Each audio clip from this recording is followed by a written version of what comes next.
जहाँ पे dead bodies होती है इसका मतलब हम सही रास्ते पे हैं और वही एक हमारी सबसे बड़ी निशानी रहती है। डेड बॉडीज़, वो जो लोग मर गए हैं, वो मरने के बाद भी आपको रास्ता बताते हैं कि आप यहाँ से जाइए। जी आप कोई डेड बॉडी देख लेते हैं, उनके पार्ट्स देख लेते हैं, तो आपको लगता है कि आप ठीक जा रहे हैं। जी बिल्कुल, यही एक हमारा एक तरीका होता है जानने का कि हम सही रास्ते पे हैं। नमस्कार, एकमत पोस्ट में आपका स्वागत है। मैं हूँ सर्वेश कुकरा। इस वक्त मेरे साथ शिवांगी पाठक हैं। इनको आप मुझे लगता है जानते भी होंगे, जो नहीं जानते हैं परिचय में करा देता हूँ। सबसे यंगेस्ट पर्वतारोही रही है हिंदुस्तान की, जिन्होंने एवरेस्ट फतेह किया बहुत छोटी उम्र में, और अब एक गोल इन्होंने एक बड़ा सेट किया है, वो भी इनसे पूछेंगे। और मेयर हैं हिसार के गौतम सरदाना, वो भी मेरे साथ में हैं, दोनों से बातचीत करेंगे। शिवांगी, एक बहुत बड़ी उपलब्धि थी जब आपने एवरेस्ट को फतेह किया था। शायद उस वक्त आपकी उम्र 16 साल की थी।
अब 19 के करीब आप हो गई हैं और एक नई चोटी आपने तलाश कर ली, वहाँ पे फतेह करने जा रही है।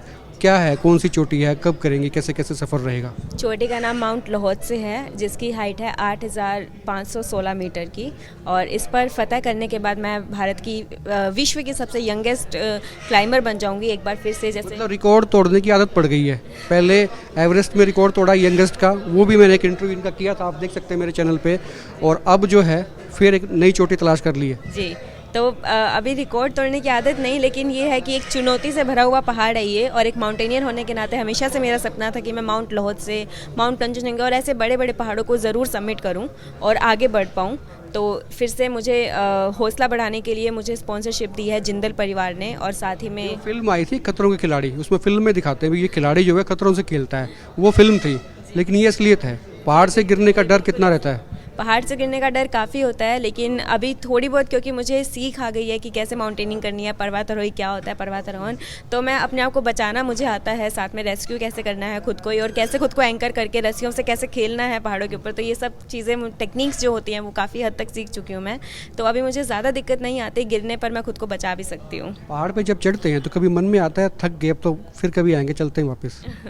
नहीं, ऐसा तो कभी मन में नहीं आता। और जब ऐसा आने लगता है तब मुझे ये याद आता है कि कितने लोगों की उम्मीदें मुझसे जुड़ी हुई हैं। मैं यही पूछना चाहता था कि जिसको अगर ये मन में आ जाए कि वापस चलें, तो फिर वो रिकॉर्ड नहीं तोड़ा करते, लेकिन ये कभी शिवांगी के मन में आया ही नहीं। और अब जो रिकॉर्ड तोड़ने आप जा रहे हैं, जैसा आपने सोचा है कि रिकॉर्ड तोड़ेंगे आप, उसको कितनी प्रैक्टिस इसकी ज़रूरत होती है? कब से प्रैक्टिस कर रही हैं? प्रैक्टिस मैं लगभग अपने 4 महीने से कर रही हूँ, जिसमें मैंने कुछ ट्रैकिंग्स भी करी हैं, जैसे केदारकंठा। अभी आप सबने न्यूज़ में सुना भी होगा, केदारकंठा पीक को सबमिट किया है मैंने, जो देहरादून की सबसे ऊंची चोटी है। और ये सब ट्रैकिंग्स करते करते साथ में फिजिकली भी अपने आप को मैं ट्रेन दो टाइम दिन में करती हूँ। 3-3 घंटे की मेरी प्रैक्टिस होती है, जिसमें रनिंग और इवन अभी तो स्विमिंग भी ऐड कर दी थी मैंने। तो ये सब चीज़ों को लेकर ही मैं। इनका रूट कैसे डिसाइड होता है? जो शेरपा होते हैं वो हमारे साथ में, हम अक्सर पैरों के कदमों को देखते हैं, या जहाँ पर रस्सी के ऑलरेडी निशान हो, जो पहले क्लाइंबर्स ने जिन्होंने करा हो। या हमारा सबसे बड़ा जो जरिया होता है नापने का कि हम सही रास्ते पे है, वो होता है डेड बॉडीज़। जहाँ पे डेड बॉडीज़ होती है इसका मतलब हम सही रास्ते पे हैं और वही एक हमारी सबसे बड़ी निशानी रहती है। एक देखने वाली बात है, डेड बॉडीज़ को देख के लोग कतराते हैं और उनके मन में खिंचक होती है और बड़ा अपने आप से एक फील होता है उनको, यार क्या हो गया। लेकिन इनके लिए वो रास्ता बताती हैं, वो डेड बॉडीज़, वो जो लोग मर गए हैं, वो मरने के बाद भी आपको रास्ता बताते हैं कि आप यहाँ से जाइए। जी, ऐसा ही होता है। वो जो डेड बॉडीज़ होती हैं, उनके कुछ पार्ट्स होते हैं, कुछ कपड़े होते हैं, कुछ उनका जैसे बैग होता है। तो मतलब कुछ आप कोई डेड बॉडी देख लेते हैं, उनके पार्ट्स देख लेते हैं, तो आपको लगता है कि आप ठीक जा रहे हैं। जी बिल्कुल, यही एक हमारा एक तरीका होता है जानने का कि हम सही रास्ते पे हैं। और जैसे किसी का क्लाइंबर का बैग मिल गया या बोतल मिल गई या कुछ गिरा हुआ सामान मिल गया, तो हमें पता लग जाता है कि हाँ, हम सही रास्ते पे हैं, यहाँ से कोई ऑलरेडी गया है और हम भी इसी रास्ते पे हैं। अच्छा, आपसे दरख्वास्त मेरी ये भी है, अगर आपका नेटवर्क वहाँ काम करे तो हमसे जुड़िए, स्काइप के थ्रू हम लाइव करेंगे इनकी क्लाइंबिंग को, अगर वहाँ पर कोई नेटवर्क की व्यवस्था होती है तो। पॉसिबल नहीं है, मैं तो अपने परिवार वालों से भी कांटेक्ट नहीं कर सकती, इवन फ़ोन पे भी वॉकी टॉकी के थ्रू स्पीकर ऑन करके हम बात कर सकते हैं, वो भी हफ्ते में एक आध बार, बहुत मुश्किल से ऐसा उम्मीद क्या जताई जा रही है, किस दिन आप झंडा लहरा देंगे तिरंगा? लगभग मैं 30, 31, 28, 29 इन चारों दिन में से किसी मौसम पे डिपेंड रहेगा। वेदर विंडो ओपन होएगी और मैं समिट पहुंच जाऊंगी। तो आपका रूट क्या रहेगा, नेपाल के रास्ते रहेगा? जी बिल्कुल, नेपाल के रास्ते से एक बार इंडिया आएंगे हम चलते चलते ही, और फिर वापस हम नेपाल के रास्ते पे पहुंच जाएंगे। तो ये सारा घुमावदार पूरा रास्ता है पहाड़ का, तो ऐसे करते करते हम टॉप तक जा पाएंगे। मेयर गौतम सरदाना मेरे साथ हैं, इनको आशीर्वाद देने आए हैं चढ़ाई से पहले। सरदाना जी, आपके शहर की बेटी है, कितनी खुशी होती है? देखिए, बहुत खुशी की अवसर है ये, और पहले भी हमारी इस बिटिया ने पूरे विश्व में हिसार का नाम रोशन किया है, और ऐसा ही रिकॉर्ड अब बनाने जा रही हैं फिर।